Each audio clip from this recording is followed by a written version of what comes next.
Mr. Mayor, we are live.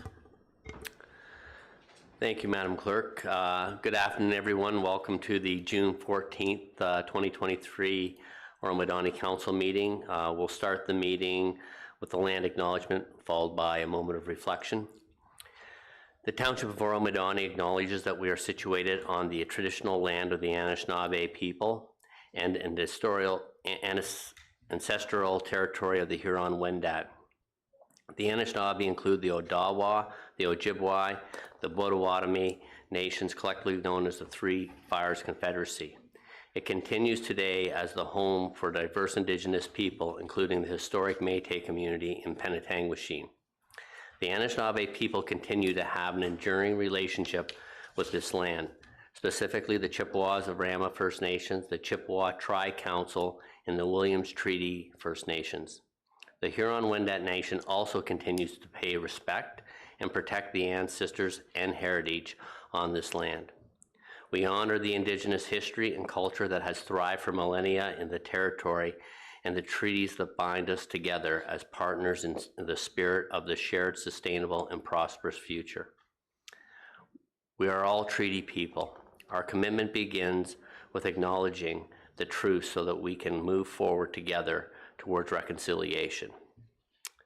Now, if you'll join me in a moment of reflection, please.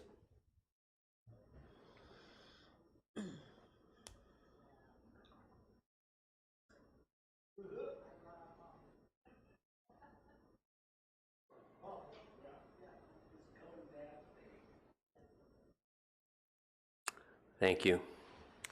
Madam Clerk, may we have a motion to adopt the agenda, please? Moved by Clark, seconded by Young. Be it resolved that the agenda for the council meeting of Wednesday, June 14th, 2023 be received and adopted. All in favor? That is carried. May we have a motion to go past 4 hours, Madam Clerk, if necessary?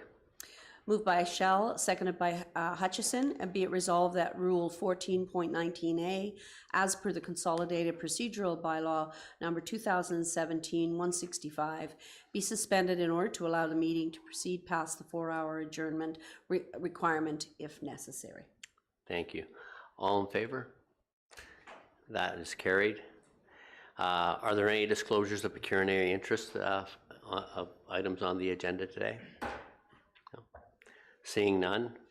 Okay. May we have a motion to go into closed session, Madam Clerk, please?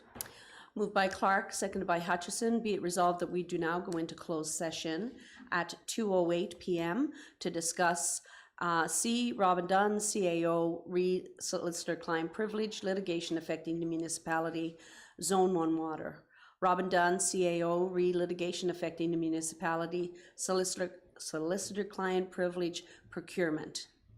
E. Robin Dunn, CAO, litigation affecting the municipality, Solicitor-Client Privilege, HRTO file number 2022-49301I. Thank you, Madam Clerk. All in favor?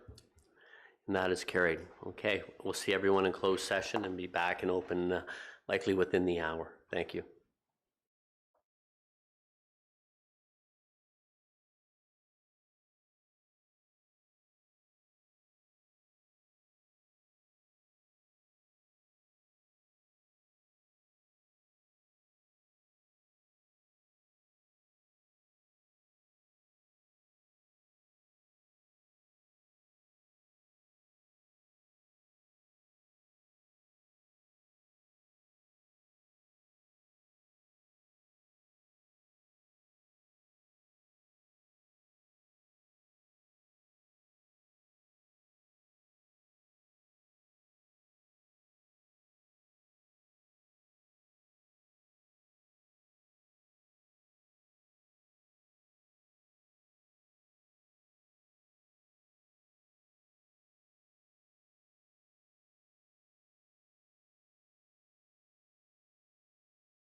Mr. Mayor, we're live.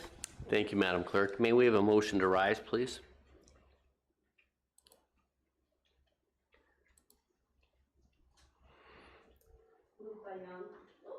Sorry.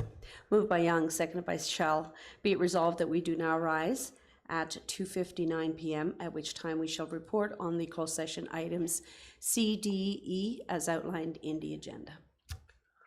All in favor? That is carried. May we have a motion for item 4C emanating from closed session, please, Madam Clerk? Moved by Shell, seconded by Bard. Be it resolved that the confidential correspondence package presented by Robin Dunn, CAO, Chris Williams, and Brian Chung, Airden Beerless LLP, re-solicitor client privilege litigation affecting the municipality, Zone 1 water, be received. That staff and legal counsel proceed as directed. All in favor? That is carried. May we have a motion for item 4D, Madam Clerk? Moved by Clark, seconded by Young. Be it resolved that the confidential verbal information presented by Robin Dunn, CAO, Chris Williams, Airden Beerless LLP, solicitor client privilege procurement be received. All in favor? That is carried. And may we have a motion for item 4E, please, Madam Clerk? Moved by Bard, seconded by Hutchison. Be it resolved that confidential correspondence dated June 8, 2023, presented by Robin Dunn, CAO, and Megan Cowan, Airden Beerless LLP, litigation affecting the municipality, solicitor client privilege, HRTO, file number 2022-49301-I, be received. All in favor? That is carried. Madam Clerk, may we have a motion for item 5A for all 3 sets of minutes, please? And Mr. Mayor, if I may add a correction, Brian Chung was not in attendance. That is correct. So for the item D, Chris Williams presented on his behalf. That is correct. Thank you for making that. His name will be struck from the motion. Okay. Thank you very much. And you will add Chris Williams' name to that item? He was Thank you included. very much. Okay, so may we now have a motion for item 5A for the 3 sets of minutes, please, Madam Clerk? Moved by Hutchison, seconded by Bard. Be it resolved that the draft minutes of the council meeting held on Wednesday, May 24th, 2023, the special council meeting held on Wednesday, May 31st, 2023, be received and adopted as printed and circulated, and that the draft minutes of the joint Accessibility Advisory Committee meeting held on Thursday, April 20th, 2023, be received. Thank you. All in favor? That is carried. And now we'll move on to 6, recognition of achievements. There are none this week, and there is no public meetings. So number 8 is deputation presentations, and we're now, the presentation 8A will be by Doug Minter, joining us via Zoom. Is Mr. Minter, is it, it's Mr. time Mayor, at 3:30, we're ahead of schedule. Yes, we can continue on with business. That's called efficiency. Okay, so identifications from the public of agenda items that need to be moved forward. Is there anyone who has identified that, Madam Clerk? No, Mr. Mayor, there has not. Okay.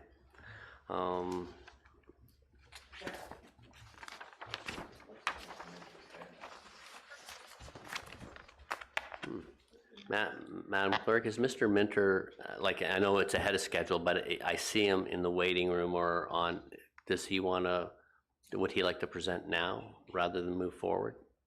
It is a timed matter. Okay, so we have to wait until So for those who are anticipating that on the agenda at 3:30, we should wait. Okay. Thank you.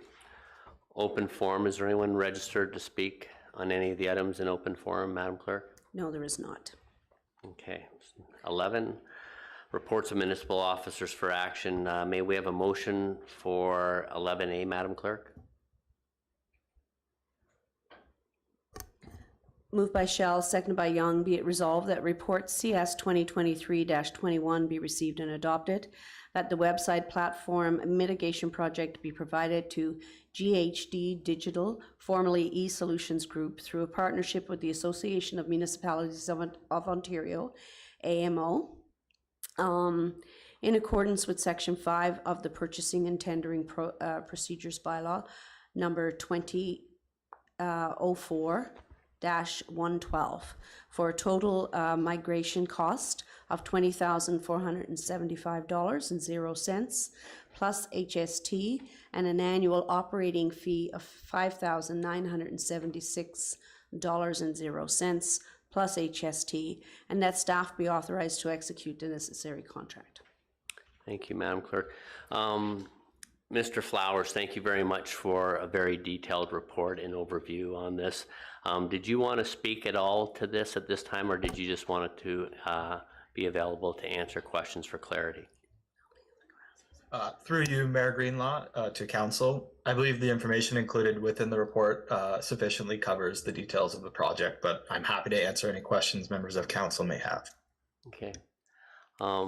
Members of Council, any questions in regard to this item? No, seeing none. You obviously did a very good job because everyone's well informed. I guess just the clarity on this one, Mr. Flowers, is the reason why we have to do this at this point in time is because the county is discontinuing the service and platforms that they currently provide, correct? Thanks for the question, Mayor Greenlaw. Yes, the answer is yes. The County of Simcoe is discontinuing the support of the SharePoint platform by December 31st of 2023. Therefore, we've been left in the situation where we need to migrate our website platform to a new hosting service. Okay. And the platform that you selected through the process, Mr. Flowers, that's the one that the majority, I think the vast majority of the municipalities in the county are currently using. Is that also correct? Yes, that's correct.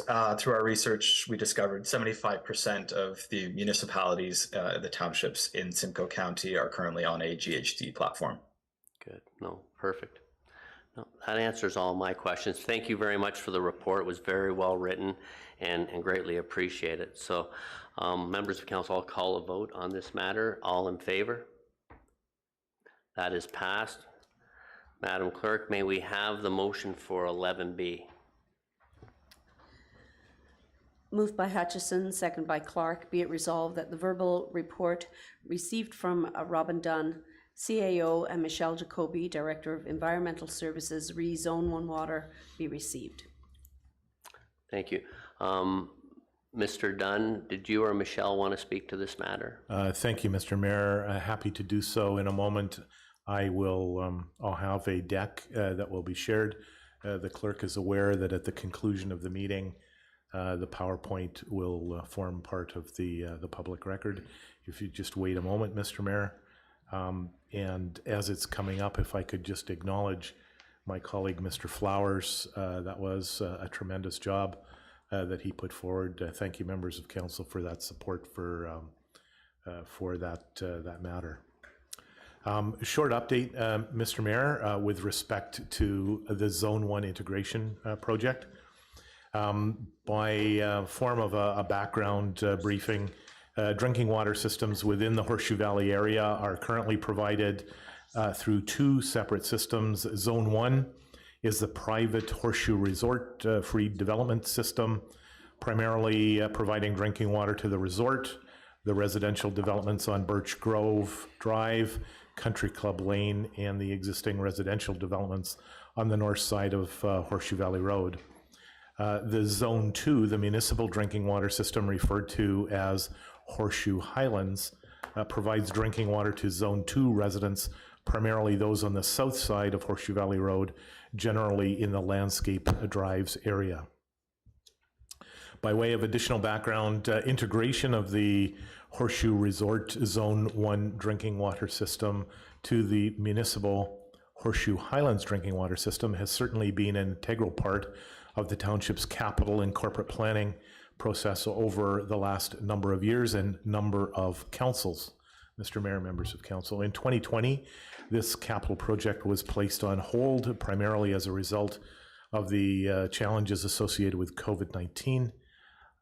And through your deliberations earlier this year and endorsement of the 2023-2024 capital budget, the project is now restarting.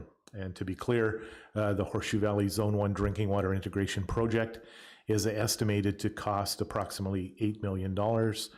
That was identified in 2019 capital budget, financed through a Zone 1 integration connection fee and municipal drinking water system reserves. The integration project is a multi-year capital project. Where we are right now, Mr. Mayor, members of council, recently the Ontario Superior Court of Justice rendered a decision on matters raised by some members of the Horseshoe Valley community who refer to themselves as the Oro-Medonte Property Owners Association regarding the Zone 1 private Horseshoe Resort freed development drinking water system. The township respects the Ontario Superior Court of Justice decision pertaining to ownership of and associated municipal integration fees regarding the Zone 1 private Horseshoe Resort drinking water system. And the township is actively proceeding with the Horseshoe Valley Zone 1 integration project endorsed in the 23-24 capital budgets. The integration of Zone 1 private Horseshoe Resort drinking water system customers onto the Zone 2 municipal drinking water system ensures safe and reliable drinking water for all residents within the Horseshoe Valley area through service provided by the township's municipal drinking water system. From a financial overview perspective, to integrate the private Horseshoe Resort Zone 1 drinking water system to the Zone 2 Horseshoe Highlands drinking water system, several upgrades to the Zone 2 drinking water system were required, including water supply and water storage. As indicated previously, in 2019, the total project costs were estimated to be in the order of $8 million. To date, approximately $6.2 million has been incurred related to project capital works, including a new well, contact main, emergency power, booster station, storage, and water extension. As the capital project continues, further works related to water metering, pressure control valving, and system analysis is required to support the Zone 1 drinking water system integration. In addition to municipal water user fees, once connected to the Zone 2 municipal Highlands drinking water system, a quarterly fee of $73.47, annually $293.89 will be incurred, with new customer billing identified as Zone 1 integration connection. Moving forward, Mr. Mayor, members of council, the integration of the Zone 1 Horseshoe Valley Drinking Water Initiative is a staged project over multiple years. As the project resumes in 23, individual property owners will be contacted directly to arrange water meter package installations through an appointment booking. There are no specific steps that homeowners need to take to prepare for the integration. All impacted homeowners will be contacted directly, and required in-home installations will be completed through an appointment booking. Mr. Mayor, that is a quick snapshot and recap of where we are moving forward with the Zone 1 Horseshoe Valley Drinking Water Integration Initiative. Thank you, Mr. Mayor, members of council. Thank you very much, CAO Dunn. I'll open the floor now. Is there any comments, discussions, or questions by members of council in regards to this matter? Councillor Hutchison. Thank you, Mayor Greenlaw. I just, through you, with this issue in my ward, I think for me, paramount in my mind is what CAO Dunn has spoken to today, which is really the primary objective of this project, and that is to ensure safe and reliable drinking water to the residents within Horseshoe Valley through drinking water provided by the same municipal water drinking system. I feel it's really important. We had a situation over the Christmas holidays where the privately owned system had a malfunction, and we had a boil water advisory, which caused a lot of angst for people within our community, even fear, and that it was difficult for a lot of people within Horseshoe Valley to have to experience. And by moving forward with this project, we'll be able to avoid, hopefully, these types of situations again for our community. And I look forward to seeing this integration be completed. Thank you. Thank you, Councillor Hutchison. Any other comments? I guess the only thing I would like to say in wrapping this up is I appreciate all the hard work Michelle Jacoby and her team has done on this file. Prolonging this any further, I'm glad the court made a decision so we can move forward. What the decision was, we have to move forward, because elongating this is just increasing costs, which would be passed back on to the water system users. So at the end of the day, I think we need to move forward as efficiently and effective or quickly as possible, in order that we ensure we provide safe and drinking water to all our residents that are hooked up on municipal systems. Okay, so, oh, sorry, question, Councillor Schell. My apologies. Thank you, Mayor Greenlaw, through you to the floor. The $8 million, that was costed out prior to COVID, was it, Mr. Dunn? Through you, Mr. Mayor, to Councillor Schell, that $8 million was estimated in 2019. As I indicated before, the project was put in pause associated with COVID. $6.2 million was expended. The lion's share of the work is done. However, I believe I was clear, Councillor, valving, pressure reduction works, and moving through the various phases that were identified from an integration perspective is what's left. Yes, thank you. That just confirms what Mayor Greenlaw was saying. The sooner we get on with this, the better, because costs have gone up extensively. Thank you. And unfortunately, I project costs are going to continue to go up for a while. So anyways, all in favor of this motion? That is carried. Thank you very much. We're now on to item 12, reports of municipal officers. There are none, so we'll move to 13, which is reports of members of council. Mr. Mayor, if I could acknowledge the gentleman in the audience. Yeah. He is here for item 13A, communications with respect to SSEA. 16A, sorry, my apologies. Yes, communications, sorry, I just had the wrong number. So if it pleases council. Yeah, we can no, do definitely we can deal move. with that I item thought now. he was just really enjoyed our company, but no. Well, he was willing to. Yes, no. But I thought maybe I would suggest that. And I believe, is it John Main? So Mr. Main, if you'd like to come, this is communication petitions, member. Mr. Main is just here to answer any questions or receive comments from council. Okay. So, councillors, if you want to move forward to 16A, and this is in regards to the Severn Sound Environmental Association, sustainability and climate action. Is there any questions or comments at this time? Councillor Hutchison. Thank you, Mayor Greenlaw. Through you, John, I'm really glad to see you here in the audience today, so thank you. And just for the councillors and people listening, this is an amazing initiative that I think, John, I'm glad you're here to answer any questions for council. But it's really with regard to getting Oro-Medonte on board with the Partners for Climate Protection. Within the SSEA, are the other townships that are already within this plan are Tay, Tiny, Severn, Georgian Bay, Midland, and Penetanguishene. So there's just Oro-Medonte and Severn, Springwater, who are yet to sign on to go ahead with this program. And I think if you've had a chance to look at the materials, John would be here to answer any questions you have about it. But I'm all about it, so. Okay. Thank you, Councillor Hutchison. Any other questions or comments at this time?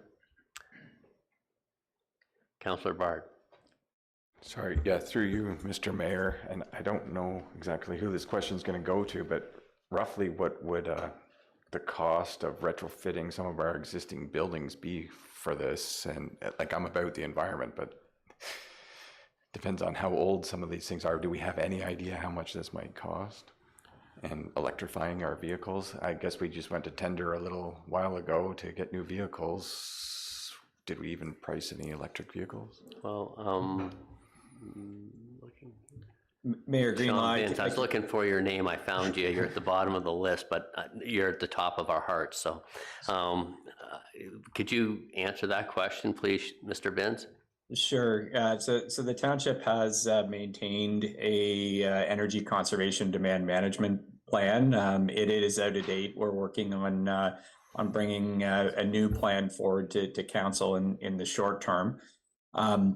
Most of our facilities have, like any investments that do make sense in terms of cost benefit for retrofit have taken place over the years. There was a significant number of incentives that did come out for things like LED light conversion. So, for example, our arena has LED lights. It was one of the first facilities to have indoor sports lighting in LED. Our ball diamond lights are LED. Most of our facilities are either LED or high efficiency lighting, and certainly electrification of vehicles is something that is on the horizon and something we're looking into as it relates to future vehicle purchases. And it does obviously relate to the fleet review that we'll be undertaking later this year, and that'll certainly be an area of focus on looking at the potential of changes to our fleet moving forward. So we certainly have a pulse on this. We've been working with the county from a sustainability perspective as well in their committee, and looking at initiatives across all of our operations where it makes sense to do so. Thank you very much, Mr. Binns. Okay, Councillor Hutchison, please. Yes, and perhaps John can speak more to this, but I think initially a lot of this is around gathering information so that we have really viable data with regard to helping to set targets for, so it's about gathering our usage information and setting targets for reduction, and then starting to build plans around that, i.e., could we look at in the next 5 to 10 years, hybrid vehicles or electric vehicles, or so this isn't something that would be implemented right away. It's really a data gathering exercise to date, and to help to provide for future planning. CAO Dunn. Mr. Mayor, if I could back to Councillor Bard and the reference that Mr. Binns made, it would probably be appropriate, Mr. Mayor, that staff, once the work that is currently in play with Mr. Binns, we have an opportunity to provide an update back to council. I'm not certain of the timing on that, perhaps in Q3, but I'm not 100% certain. But the resolution, the way it was drafted, is that staff would continue that good work and report back to council. Thank you very much, Mr. Dunn. Just a question, Mr. Main, and it may be because I know right now you're in the gathering data and information stage, but are there kind of low-hanging fruit that you've seen other municipalities focus on in order to get the ball rolling on these actions? Hello, everyone. So yes, thank you very much, Mayor Greenlaw, for the question. So we're fortunate that we have had plans for some of our municipalities, 6 of our municipalities. They went through step 1, which is data gathering. Mm-hmm. Step 2 is setting a target. Step 3 often is done with step 2, where you develop the plan, you come up with a list of actions, and many of our plans are identical because we're taking the same approach. And so some of our groups are in the implementation phase. So that's why it's exciting to try to get Oro-Medonte to sign on to the Partners for Climate Change program. To answer your question, there's a lot of different things that your staff is doing and that they have already done implementing in low-hanging fruit. As Councillor Bard was saying, some of the larger energy projects come with higher higher price tag. And so I think that's why you do your small energy projects and you build momentum, you switch out your LEDs, and then you gain momentum, and this energy savings go back into, say, a municipal energy fund, which then goes and pays for more energy projects, and then you keep building and building more momentum. So it's definitely going to be on the fleet side of things. It's also going to be on the facilities, but there is also a huge component about talking about how we're going to reduce community emissions, which is 99% of the municipal emissions. The corporate side of things is only 1%. And you can imagine all the facilities that you have in our township. The arena is a massive amounts of energy that's used. So it's a very comprehensive approach, and we try to emulate what everyone else is doing. And so I think that's why I think it really benefits Oro-Medonte, especially that we also have some experience in implementing this program in other your neighboring municipalities. So I hope that answers the question. No, thank you, it does very much, and it's great to hear that from your feedback that our staff is already on that path and engaging in a leadership way, which is great. No, perfect. Thank you very much. Is any other members have anything? Councillor Schell? Yes, thank you, Mayor Greenlaw. Through to you, John, Main's grant money. We able to apply for grant money through your foundation or your group, or do we do that independently? You certainly can do that independently. We can help and assist. Very exciting opportunity, as Councillor Hutchinson was saying, is Springwater is in the same boat, and so that may be an opportunity that we can partner with Springwater in the development of a climate action plan. The main source of funding will be through Federation of Canadian Municipalities Green Municipal Fund, and you probably have already been successful in tapping into GMF funds for a whole bunch of things. There's little mini funds that we're looking at, and there's also larger funds. So even things like green bond and green lending through the Great Lakes Investment Initiative platform. So if you're doing a new arena or a new town hall and you need to tap into that extra pot of money that you don't have, so there's grants in different sizes, but the main one that we're looking at is the Green Municipal Fund to do various assessments at various sizes, pilot programs, or scaling up that you've already done a pilot and you wanted to scale it up. Or even a lot of municipalities are looking at how they can roll out financial incentives to help encourage people upgrade their electric heat homes or heat pumps at their homes. And that's actually a really fun and exciting thing, is there's not going to be enough municipal money to be able to pay for everyone to upgrade and retrofit their homes. So we're looking at all the different grants out there that are available right now. And we're collaborating with all the different climate specialists all across the county, even into Muskoka. So we're trying to be hyper aware of what all the funds are available. So we're not competing with each other, we're collaborating to try to tap into funds. Thank you, Mr. Main. Thank you. Thank you. Okay, so Councillor Clark. Thank you, Mr. Mayor, through you to Mr. Minton. I just want to appreciate you coming in, echo Councillor Hutchinson's comments, and it's clear that you have a passion for this, and it's so much easier to support and be excited and be engaged when someone comes to the table with as much enthusiasm as you do. So thank you so much for coming in today. And I also bring with me 2 terms of serving on municipal council in the town of Midland. So I'm a unique dynamic position that I have an engineering background, but also municipal experience. So I do always love coming into town hall and coming into council chambers. So thank you for having me today. Thank you very much. Okay. Madam Clerk, is there a motion for that to be received? Yes, there is, Mr. Mayor. May I have the motion, please? Moved by Hutchison, seconded by Bard. Be it resolved that correspondence dated June 2nd, 2023 from John Main, Sustainability and Climate Action Coordinator, Severn Sound Environmental Association, SSEA, request for council resolution to join the FCM-ICLEI Partners for Climate Protection Program be received.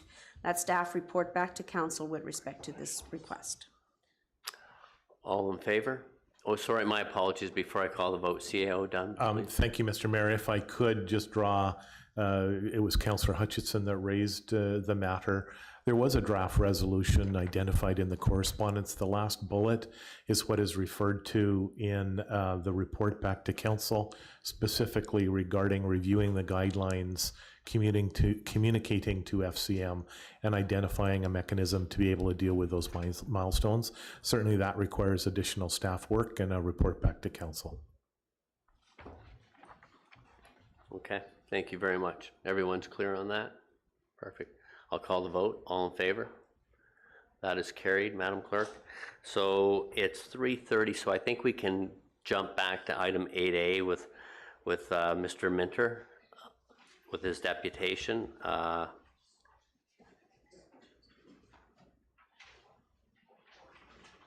Is that correct?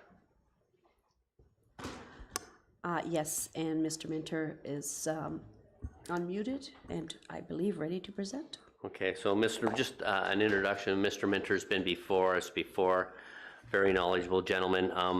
He's the Chief Strategist Officer of the Oro-Medonte Freedom Institute, and he's going to speak to us regarding the Oro-African Church project moving forward. Mr. Minter, welcome, and please go ahead at your convenience. Mayor Greenlaw, if I may, it's Sean here. I just wanted to further introduce Mr. Minter for council and for the public who may be logging in. We did attach a background report in terms of reference. It really kind of frames our relationship with the Oro-Medonte Freedom Institute. And really what Mr. Minter is here to do, you'll notice in the staff report that we provided from June of last year, there's been a lot of work that's gone on from a planning perspective, from a documentation perspective, with a real objective of just looking at a long-term strategy for the preservation and promotion of the church. And Mr. Minter is here to provide an update to council on the status of those plans. So, Mr. Minter, I'll share the screen and turn things over to you. All right, fantastic. Thanks so much, Sean.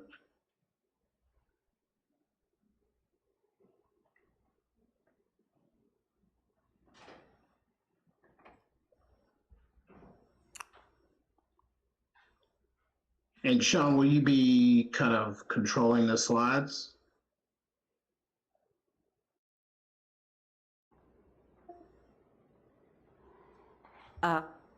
Yes, Mr. Minter, I believe. So someone controlling the slides? Yes. Okay. Yes. Yeah. Okay, fantastic. Mr. Mayor and members of council, thank you for your time today. I would like to also take an opportunity to thank former Mayor Hughes and members of council during his leadership. I appreciate both past and current council time in guarding, restoring, maintaining, and sharing the site with the world.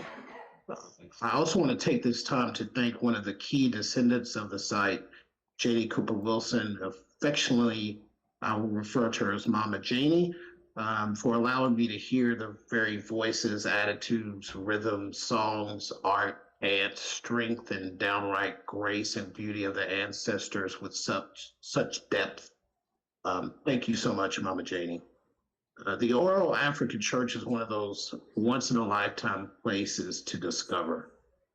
Having the honor and privilege to serve as a United States Marine during Operation Desert Storm, serving as a former forest firefighter with the U.S. Forest Service, having been a part of a documentary where a group of my friends rode bikes to Canada following the Underground Railroad, and having moved to Canada, in so many ways for my own search of freedom, this site resonates in my soul with a frequency that I think many other people feel when they encounter the church. The Oro-Medonte Freedom Institute seeks to leverage the history of freedom to enhance quality of life.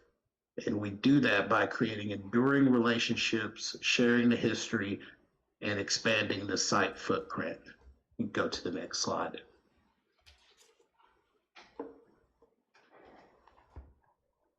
We've had several meetings with key stakeholders,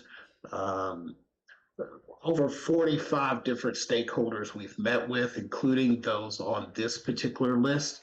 One of the things that we have found out in talking with stakeholders is how really broad this history is and how much it resonates with a lot of people. One of the things that we did is really spend a lot of time in meeting with several descendants, including Janie Cooper Wilson, in support of the project. And we found out pretty quickly that we needed to spend some time really understanding the depth and the scope of the history first, before we started really putting plans in place. Again, we've built over 45 relationships throughout the local community as well as nationally. We will share a final report with a detailed scope once we've reviewed it with Sean Benz and his team. But we did think it prudent to spend adequate time kind of grasping the history scope of the site first. We've met with key historians on the church, and we've garnered interest in partnerships from the Ontario History Society, Simcoe County Archives, and including some of the key Black historians, Reverend Denise Gillard, who's one of the key Black historians in Black churches throughout Canada, and Dorothy Williams, who recently received the Library and Archives Canada Scholar Award. Telling the oral story from the Black perspective is paramount, in our opinion, while also being inclusive to allies and the Indigenous perspective. Go to the next slide.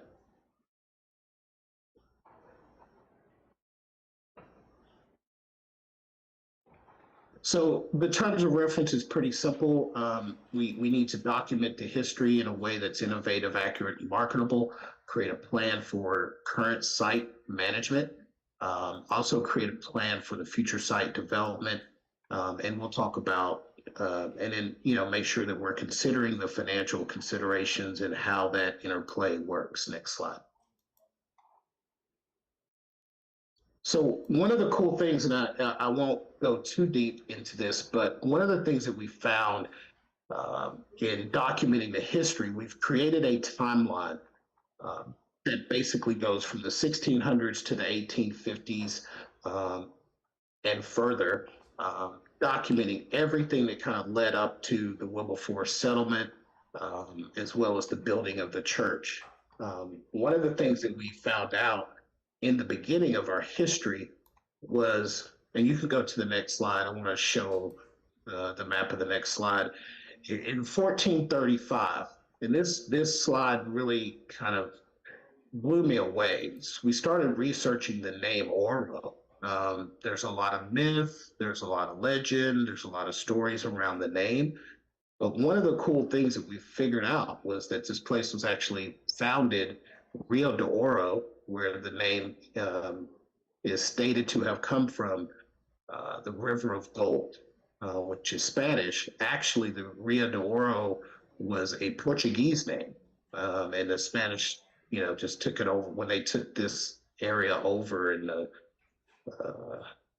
1900s, 1960s.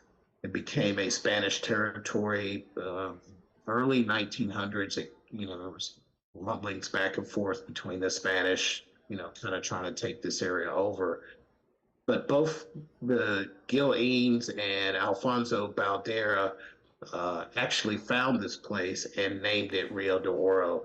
The river that's there is dried up. It's not even a river anymore. It was actually a wadi. But what was interesting is this is the furthest any European had ever gone by boat at the time that this was found.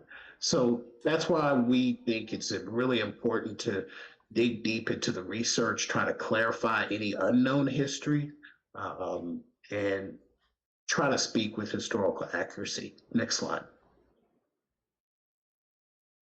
Again, under the mentorship of Janie Cooper Wilson, we've learned, that documenting the stories of the various families is one of those areas of gap that should be filled.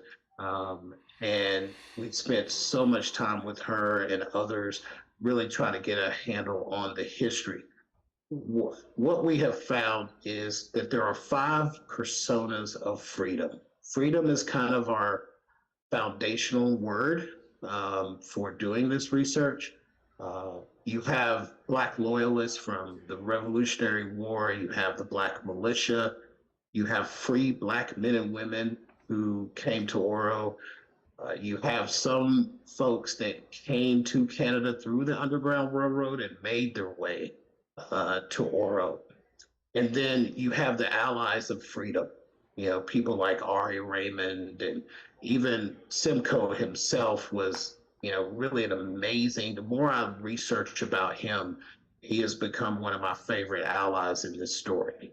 Uh, and it's been amazing just to sit and listen to people like J.D. Cooper Wilson, who has more knowledge than, you know, probably most people in Canada about what's going on in this subject matter. And it's just been amazing to work with them, the Ontario History Society, Simcoe Museum, the archives. It's really, this area of Canada really has a lot of rich history, and it's well documented. And there's a lot of resources to expand on that history. Next slide. So one of the things in documenting the history, one of the things that we're working on now, we are currently working on a website, and we want to do a blog series of the history on a continual monthly basis. Those blogs will end up becoming a book that we want to publish next year, hopefully with the opening of some type of building on the site, which we'll talk about here in a second. And we want to make these blogs available, printed for people when they come through tours, and they can dig into the history deeper. We also want to make it available to the school system. In talking with representatives from the Simcoe County school system, one of the things that they said to us was every single person we hire should see this church. And I thought that was amazing. In one of the recent tours that we did with Mama Janie, the principals were crying, they were blown away, and many of them had never been inside the church. So there's definitely a lot that this can help relative to history and our schools and our young people. Next slide.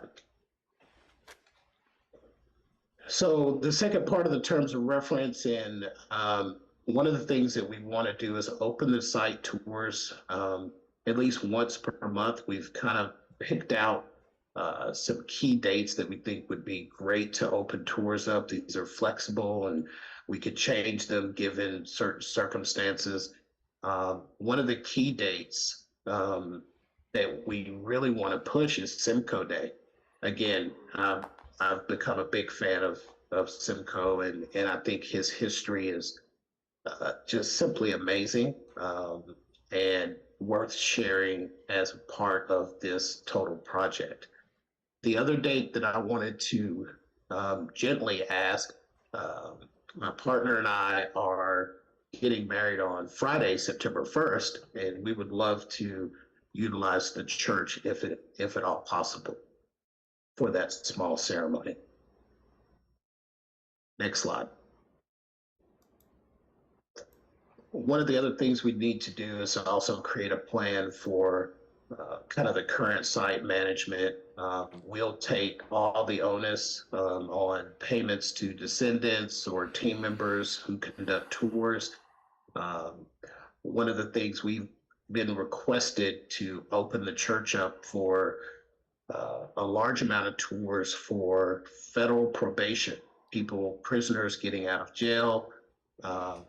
The Federal Corrections Office said, hey, we've got to do something to change some of our, the mentality of people. And they actually mentioned this to several of their people. Some of our other partners, Keep Six Foundation, which serves former incarcerated individuals.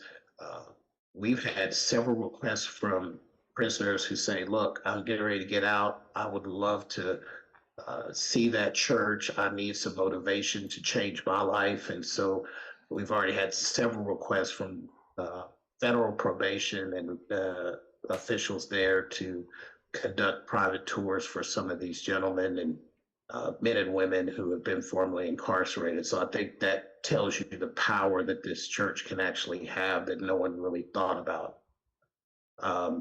Again, we will create, under this terms of reference, we'll create a financial plan for raising money. I think it is time that we do a a year-long national, international campaign, once again, similar to what was done with the restoration. And as I've spoken with Sean, we will report all financials quarterly to the township and be in concert so that they know, so that you know how much money was raised and what was done with the funds. And our goal is to really be really lean and mean to get this thing to a point where we can put a building on site. Next slide. So one of the things that we have done, one of our partners is a company called Top K USA, which is they have a partnership with the largest prefab container construction buildings in the world. So prefab, we really looked at stick build. What is it going to take to put some kind of building on the site? Everyone from, Mayor Hughes and previous people that we've talked to, everyone wants an interpretive center on site, and so do we. But that's going to take some time to build a, large enough center. What we are proposing is a welcome center / learning center. There'd be a small building, but big enough so that we're not having to do tours, do everything, show people the videos, talk about the history. We're not doing everything inside the church. We really think the church needs to be held as a pristine place and a place of reverence. And in order to treat the church the way it needs to be treated, we have to have additional buildings on site. Again, our goal was to raise $500,000 over the next year. That will more than adequately fund 1,000 square foot prefab container facility. We don't know yet, we've anticipated some of the cost of septic and water and other zoning compliance, and we think that estimate far exceeds what we'll need, but we want to raise that much so that we can deal with any unforeseen cost.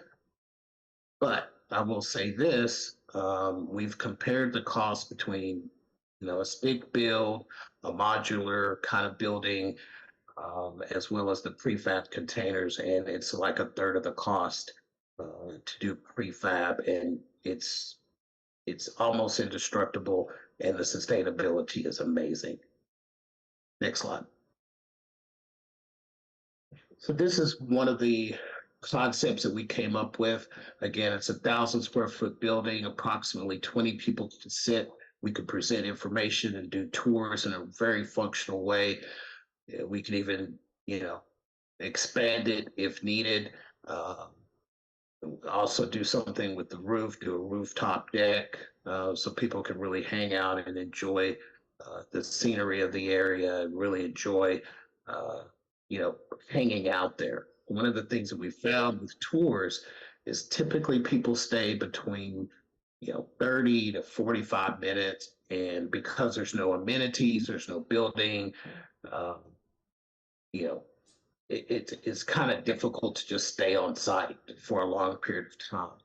And one of the things that we noticed in the past few tours is the wear and tear on the church pews in the church. So I think we need to change.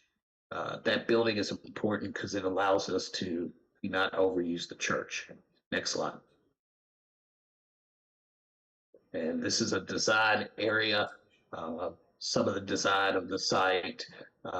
And one of the things that we need to do is put together, a site plan, and we'll work with Sean and his team to do so and make sure that the development feasibility, the governance, the structure, the fundraising, and how everything needs to be put together will be sent back to you guys for a report for your review once we've gone through all of the zoning pieces and things like that.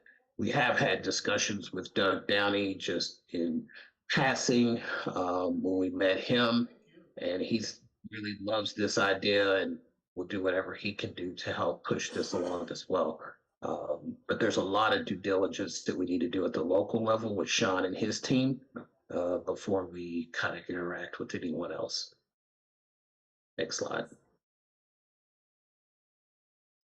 And this is our team. Eric Purnell is our Chief Executive and Board Chair. James Shipp is our Chief Marketing Officer. And we have additional team members as well, a crew of about 15 volunteers, both from the history standpoint, local historians who have signed on with us to help push this project, as well as church groups and other groups. So we actually are kind of pushing back a little bit because we have so many people that want to help.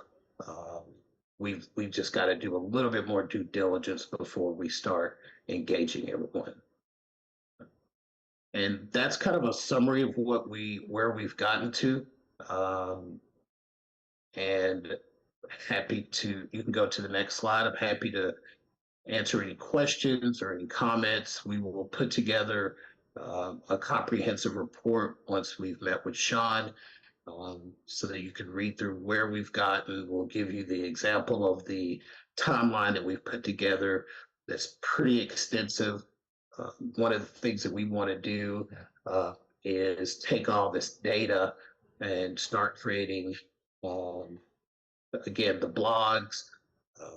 We hope that those blogs turn into a book, and then start moving on to getting this building on site so that we can start doing even more research and more due diligence around the effectiveness or the feasibility of putting a larger museum, interpretive center, multi-use facility on the site. Really appreciate your time, and that's most of my comments for today, and look forward to any questions. Thank you very much, Mr. Minter. Council members, do you have any questions regarding Mr. Minter's presentation? Or I guess, Mr. Binns, I think you've worked very closely with Mr. Minter and his team over the past years. What would be the next steps forward from the township's viewpoint, and how we should move this project forward? Thank you, Mayor Greenlaw, through you to council. So a number of moving pieces, as you can gather from the presentation, and a lot of good work from Doug and his team and all the stakeholders that have been involved. So the documentation of the story, as you heard, will continue and evolve, and certainly council will learn more as that advances. I think the immediate action piece is building some awareness and getting those tours happening, as Mr. Minter had mentioned. We do get a lot of interest from the public. The tour that was conducted with all of the Simcoe County School Board principals, I think, has spawned a whole bunch of interest from other areas as well. So I think in terms of action, we did have an MOU, a memorandum of understanding with the Simcoe County Museum in years past, prior to COVID, where they provided interpretive services on behalf of the municipality. So we would look to action that memorandum of understanding that further outlines the roles and responsibilities of the Oro-Medonte Freedom Institute in providing those tours. And as Doug had mentioned, the responsibility for staff, the collection of those donations that would offset any of those costs or honorariums, however it's structured on the OFI end of things. So that structure would be an actionable piece that we would action with the dates that are there.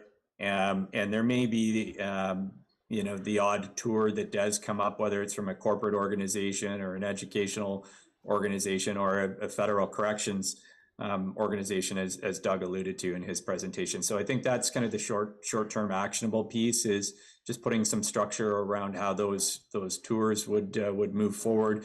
we have the mechanism to do that already, having that structure in place with the county. So we would just mirror that agreement to allow those tours to take place for this year, and then certainly a loop back as we look at the feasibility and go through the longer term plans for the site and building on the site, obviously zoning, compliance, building, the size of the building, septic, servicing, all of those kinds of things, and further dialogue with stakeholders would be required before looking at actioning any kind of fundraising plan or anything specific to the development of a facility. So that would be kind of the actionable pieces, and again, further updates to council.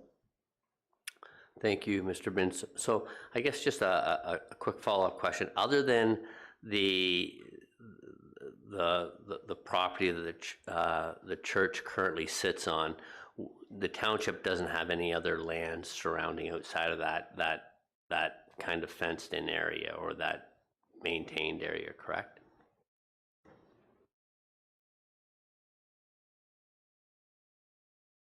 Sorry, through you, Mayor Greenlaw. The block that was depicted on the slide that has financial considerations, so the church block itself is the historic block was a 1 acre block.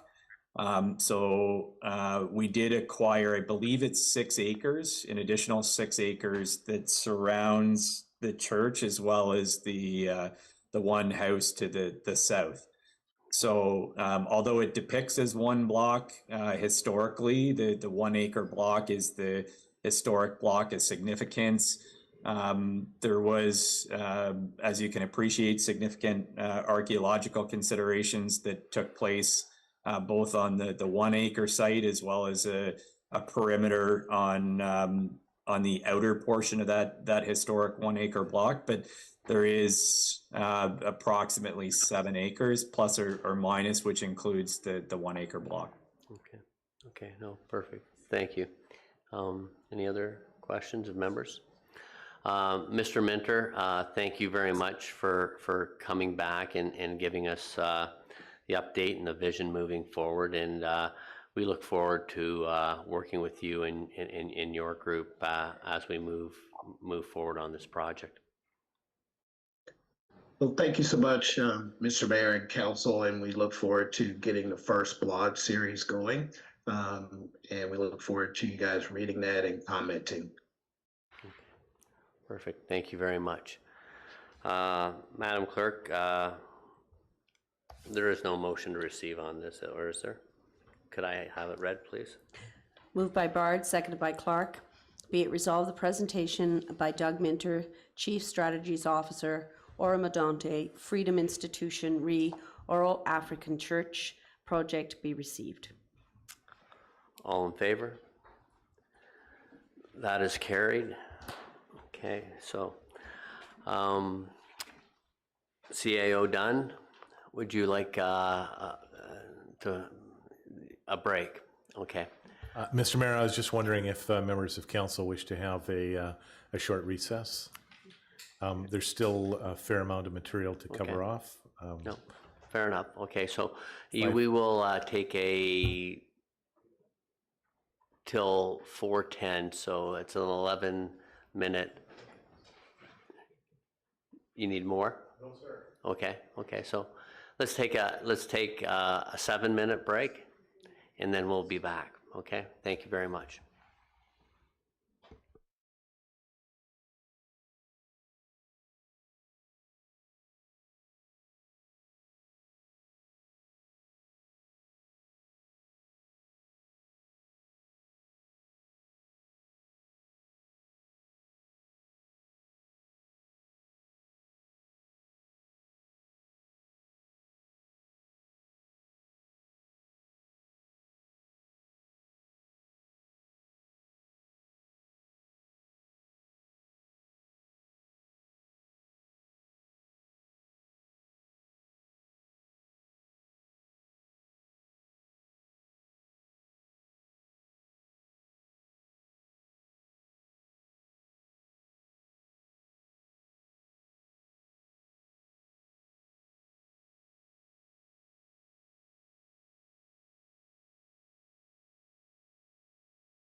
Where?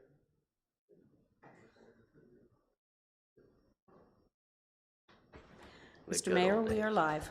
Thank you, Madam Clerk. Okay, so welcome back, everyone. We are now moving to item 13, reports of members of council. Does any council members have anything to report from their committees or boards that they sit on? Councillor Bard. Yeah, thank you, Mr. Mayor. Through you, just the Chamber of Commerce and Tourism has started their planning for the Mystical Lights, and so just putting it out there that if anybody's interested in sponsoring or being part of that, to reach out to the Chamber of Commerce and Tourism. Thank you. Thank you. Councillor Schell. Yes, thank you, Mayor Greenlaw. Through you to the public. Two items from the Orillia and area physician recruitment and retention.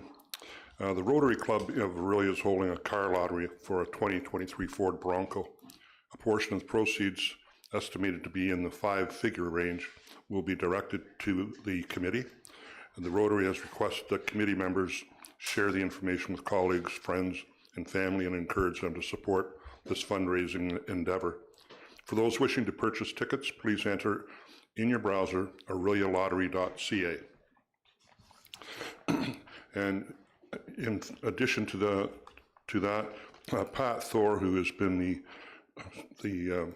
let's say the CAO of the Orillia Soldiers Committee, there is planning to retire, and they're beginning to search for her replacement. She's dedicated many years to this community and surrounding areas to bring health care to our friends and family members. These are very big shoes to fill, and we would love your help to spread the word to ensure we find the most suitable candidate. Thank you. And then I have another one. Please go ahead. The Nottawasaga Valley Conservation Authority is a media release. They're doing fundraising for the conservation area, Utopia, Ontario. June 13th, 2023, the Nottawasaga Valley Conservation Authority has launched an online store offering apparel and maple syrup for sale. The apparel includes t-shirts, hoodies, baseball caps, and toques, and featured the Tiffin Conservation Area and Nottawasaga Bluffs Conservation Area. Emblems are designed by the local artists. So that's going to be an online store. Thank you. And one last little thing about the Hawkstone Canada Day Parade. The parade of local floats, antique vehicles, marching groups, and other community entries will proceed through the village of Hawkstone on July the 1st, 2023, to celebrate Canada Day. The parade will assemble between the dock at the end of Lines 11 South and Franco Street. Additional floats will assemble on Franco Street and Soulkill Boulevard. If additional space is required, it will proceed up Line 11 South at 1 p.m. The parade will turn right onto John Street, and turn right again onto Allen. The parade will end at the Hawkstone Community Hall. The participants and spectators will disperse from the Hawkstone Community Hall to other activities taking place in the area, and the community events at the Hawkstone Hall, including a vendor's market, children's activities, a dunk tank, cake cutting, singing of O Canada, and the 100th anniversary display in the hall with a silent auction and other entertainment. Perfect. Thank you very much. Thank you. I think the Hawkstone Canada Day event every year has been fantastic, but they've put a ton of extra work into it this year, and I think it's going to be unprecedentedly successful. Councillor Hutchison. Through you, Mayor Greenlaw, to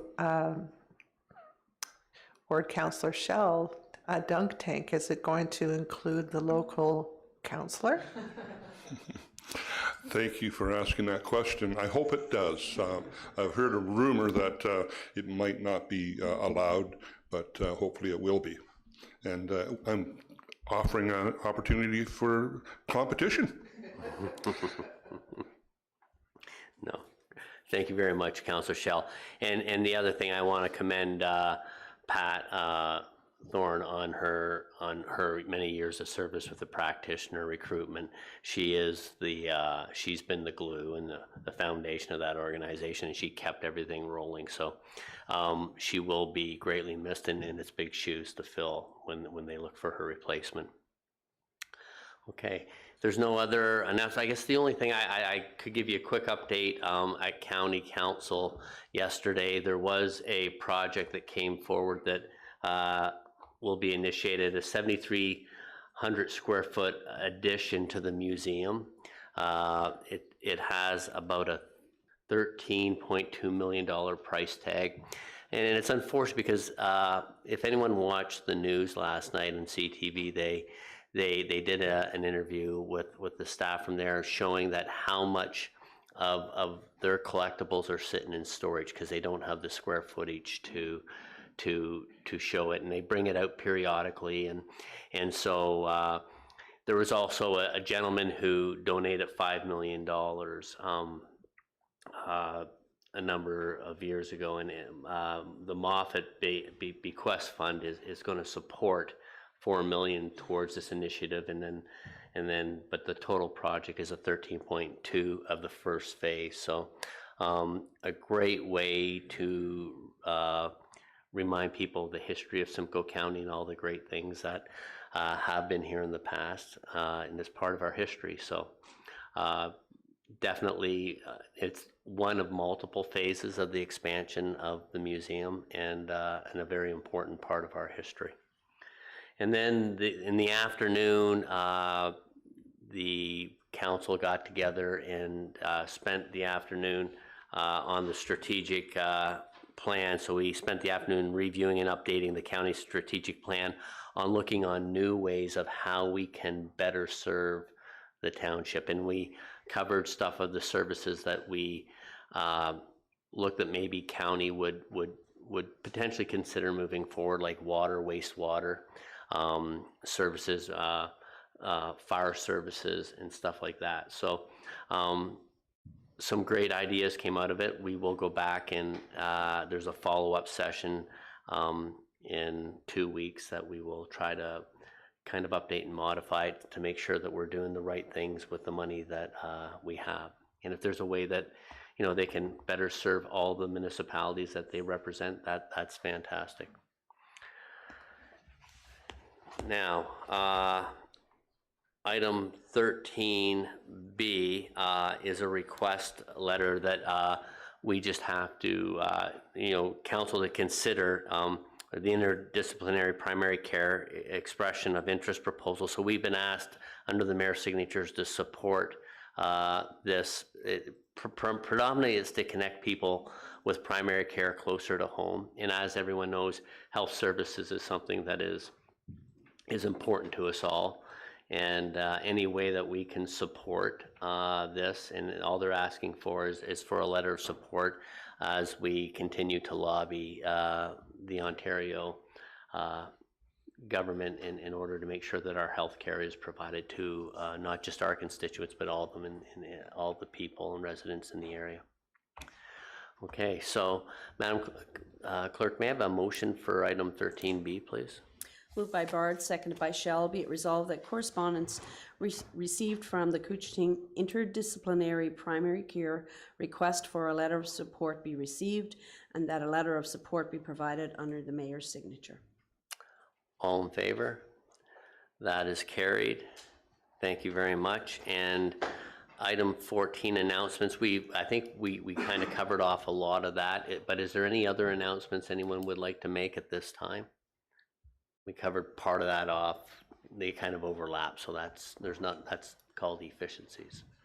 So 15 is the consent agenda, and I know there's a number of items there that we may not have to pull unless, but I think there's just some comments that some councillors had in regards to some items on the consent agenda. Councillor Bard? Yeah, thank you. Through you, Mr. Mayor. Just 15G, the City of Orillia Technical Evaluation for Settlement Area Boundary Expansion. So they're having an open house. I did want to update. It was originally a virtual open house, but June 5th at their council meeting, they opened that up to in-person. It's from 6 to 8 p.m. But I think seating's limited to like 140 people. And to participate virtually, you have to pre-register. So I just wanted to make sure people are aware they can go in person And if they want to participate virtually, they have to pre-register. And just to assure people that we have staff that will be monitoring this and be part of it. And this is just an open house, so they're taking input and they're not making any decisions at that point. It's just to build their case for the fall. So just want to make sure people are aware of that.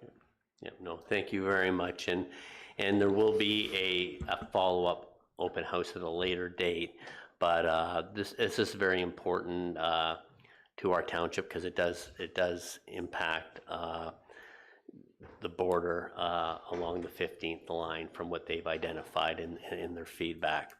CAO Dunn? Thank you, Mr. Mayor. If I could just follow up on Councillor Bard's point and sharing with Council. Certainly staff have had some preliminary discussions coming out of the last meeting of Council. There was a desire that members of Council thought it would be appropriate to have a report back from staff regarding some of the impacts. If I could, Mr. Mayor, just validate that direction. We didn't formally do that at the last meeting, but certainly the discussion individually with members of Council coming out of that last session and what Councillor Bard just raised, it would be helpful for me to know clearly Council would like to have that report back to Council. No, that would definitely be very valuable. And as I said, a lot of people have asked questions in regards to this. Our staff's not there to present. They're there to receive information and understand, and then they will respond post that. Councillor Schell? Yes, thank you, Mayor Greenlaw, through you to Mr. Dunn.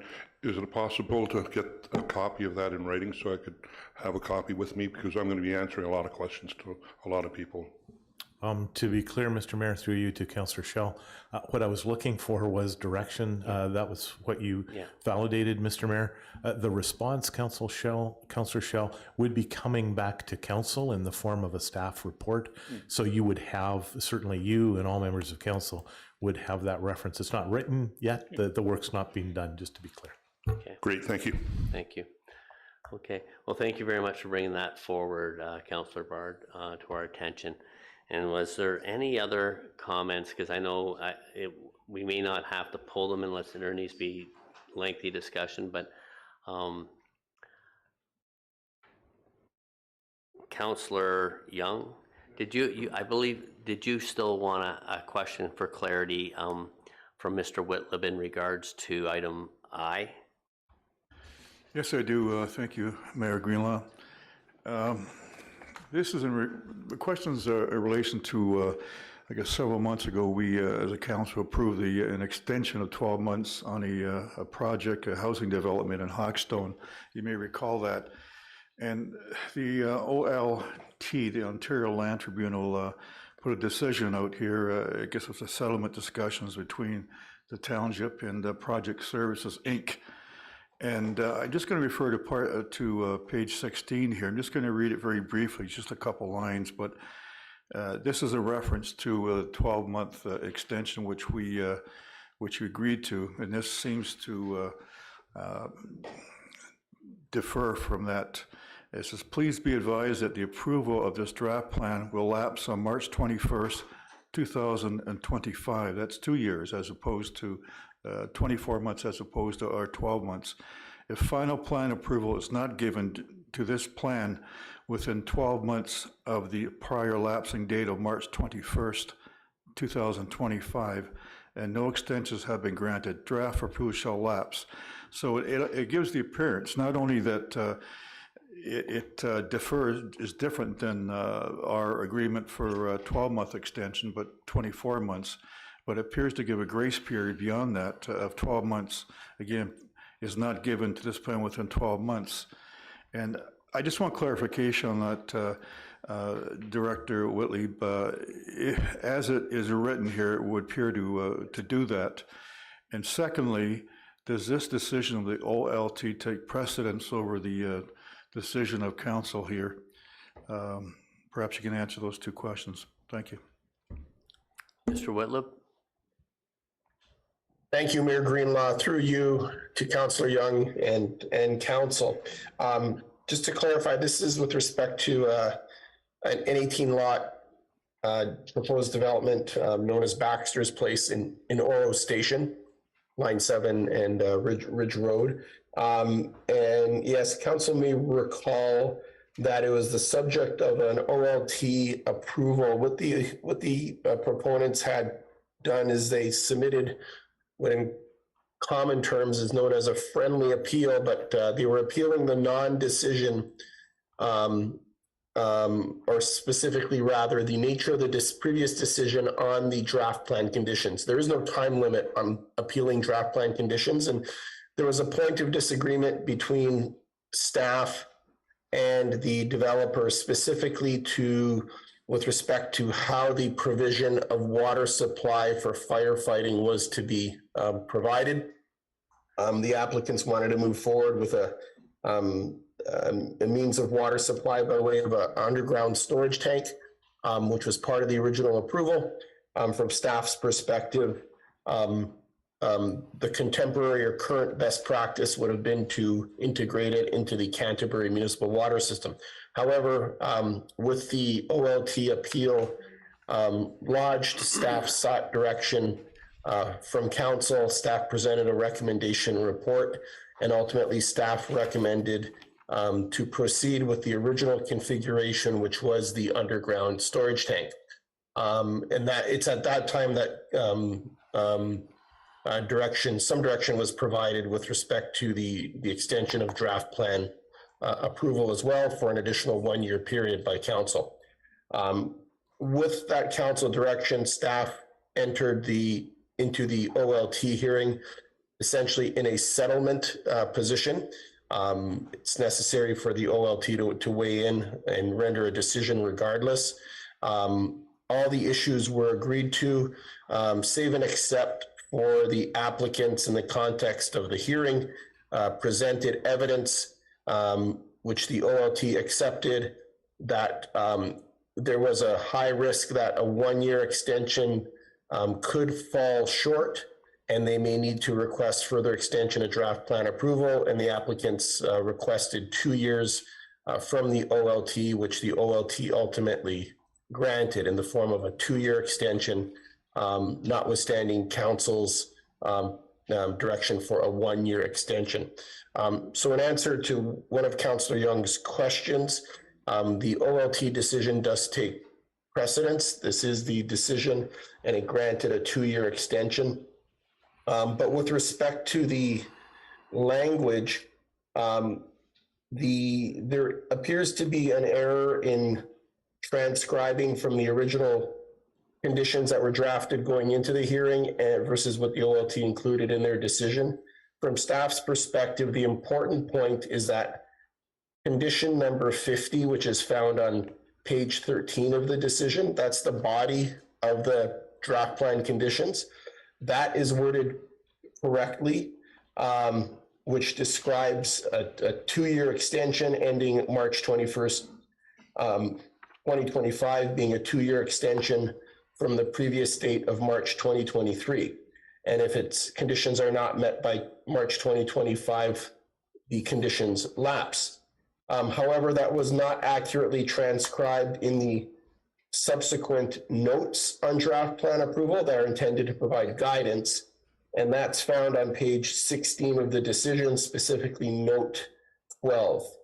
And that it just appears to be, again, a transcribing error where the condition itself was edited correctly, but the note on page 16 appears to have only been partially edited and a piece was missed. So from staff's perspective, the decision itself remains accurate and clear.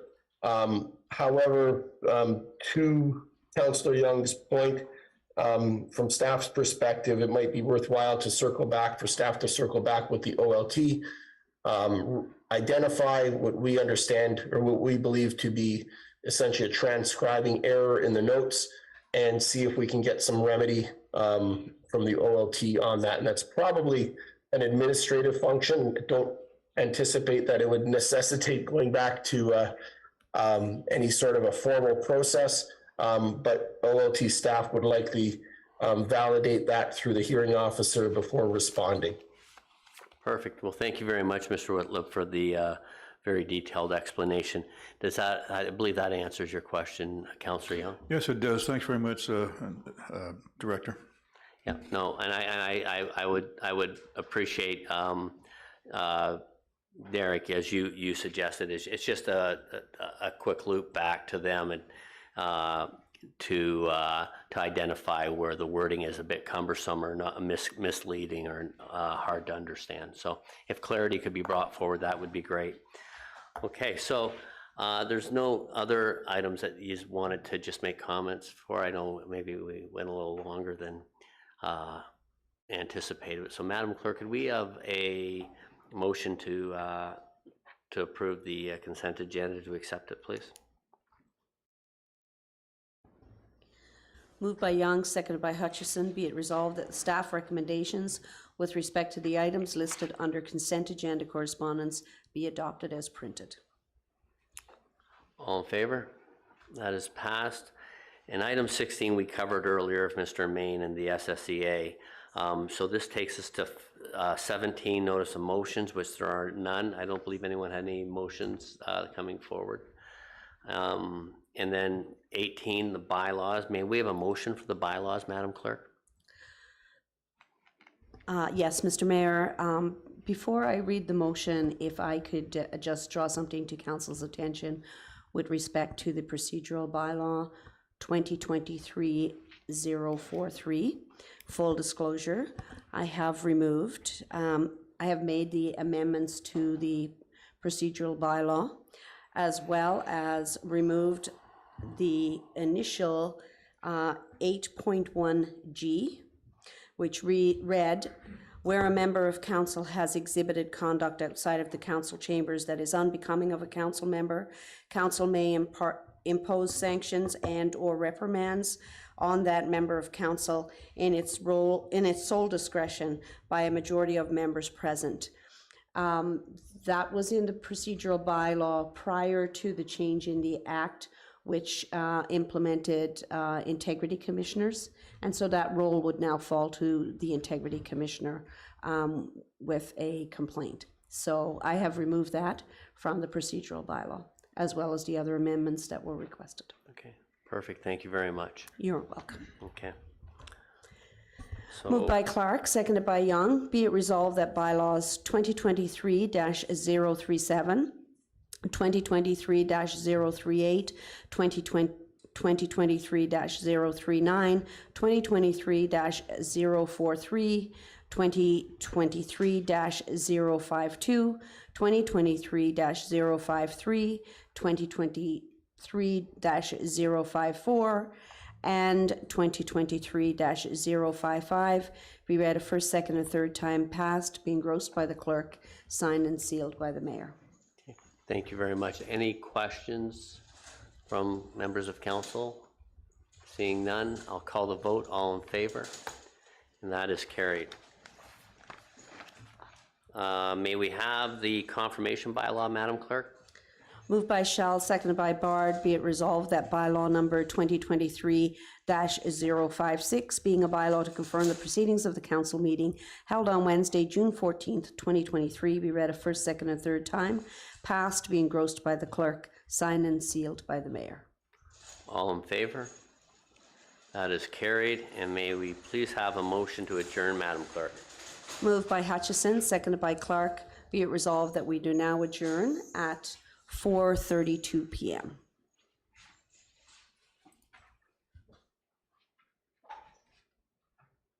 All in favor? I wanted to see if you could read my mind, but no one was reading my mind. So that is carried, Madam Clerk. Thank you very much, and thank you everyone for attending.